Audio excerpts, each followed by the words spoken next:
Hi, നല്ലൊരു സുന്ദരിയായൊരു fried റൈസാണ് കേട്ടോ ഇത്. ശ്രദ്ധിക്കാനില്ല, എന്തൊരു സൗന്ദര്യം ഉണ്ടല്ലോ ആ ഫ്രൈഡ് റൈസിന് കാണാൻ.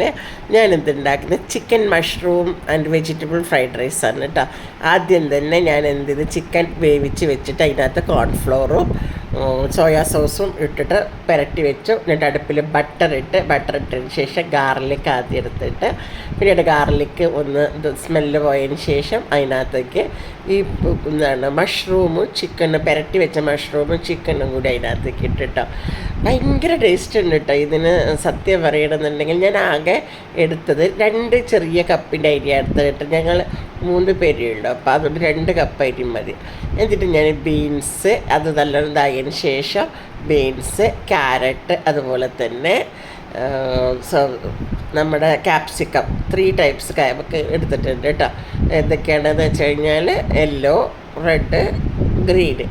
അപ്പോൾ ഇങ്ങനെ അത്രയും ഇട്ടു. അതിന് ശേഷം ഞാനിട്ടത് നമ്മുടെ ഉള്ളിയുടെ ആ ട്യൂബ് ഉണ്ടാവില്ലേ, വൈറ്റ് ട്യൂബ്, അതാണ് എടുത്തിരിക്കുന്നത് കേട്ടോ.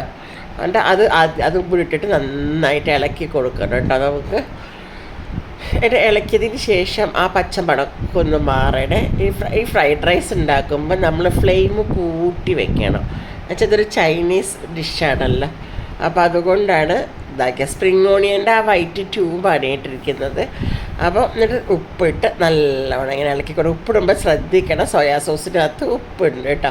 എന്നിട്ട് ഞാൻ ഫ്രോസൺ ഗ്രീൻ ബീൻസ് ഉണ്ടായിരുന്നു, ഗ്രീൻ ബീൻസ് അതിനകത്തേക്ക് ഇട്ട്, അതുപോലെ തന്നെ 2 കപ്പ് അരി വേവിച്ച് വെച്ചിട്ടുണ്ട്. അരി വേവിച്ച് വെക്കുമ്പോൾ ഞാൻ അരമണിക്കൂർ മുന്നേ വെള്ളത്തിലിട്ട് എന്നിട്ട് അത് വേവിച്ച് വെച്ചിട്ട് ഞാൻ പുറത്ത് ഫാനിൻ്റെ ചുവട്ടിലേക്ക് വെച്ചു. ഫ്രൈഡ് റൈസിന് എപ്പോഴും അരി നല്ല തണുത്തിരിക്കണം, അപ്പോൾ ആ വിട്ടൊക്കെ നിൽക്കുള്ളൂ.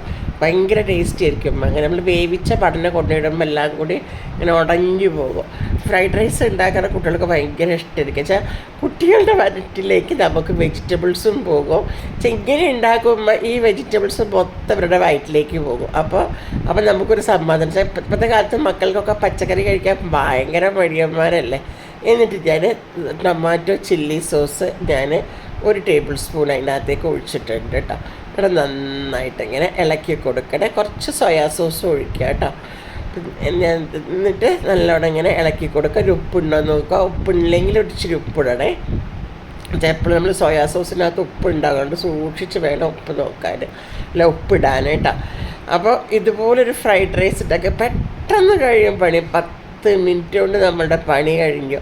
ഫ്രൈഡ് റൈസ് അരി വേവിച്ചൊന്ന് ഇതാക്കാൻ വെക്കുക. എന്നിട്ട് നമ്മൾ എന്ത് ചെയ്യുക, സ്പ്രിങ് ഓണിയൻ്റെ ഇല ഉണ്ടല്ല നന്നായിട്ട് ചെറുതാക്കി മുറിച്ചിട്ട് അതിനകത്ത് ഇട്ട് കൊടുക്കുക. എന്താ പറയുക, അപ്പോൾ അവരുടെ വയറ്റിലേക്ക് എല്ലാതും നല്ല ടേസ്റ്റ്. റെസ്റ്റോറൻറ്റ് സ്റ്റൈലിലുള്ള ഒരു ഫ്രൈഡ് റൈസാണ് കേട്ടോ. നല്ല ടേസ്റ്റ് ഉണ്ടാവും അത്. ഇങ്ങനെ നിങ്ങൾ ഉണ്ടാക്കിയൊക്കെ ഒരു മുട്ട ഞാൻ 3 എഗ്ഗ് എടുത്തിട്ട് എഗ്ഗ് നമ്മൾ നന്നായിട്ട് ഇപ്പുറത്തെ അടുപ്പിൽ നിന്ന് നന്നായിട്ട് വറുത്തെടുത്തു കേട്ടോ. ഇതുപോലെ നന്നായിട്ട് വറുത്തെടുത്തതിന് ശേഷം മിക്സ് ചെയ്യുക.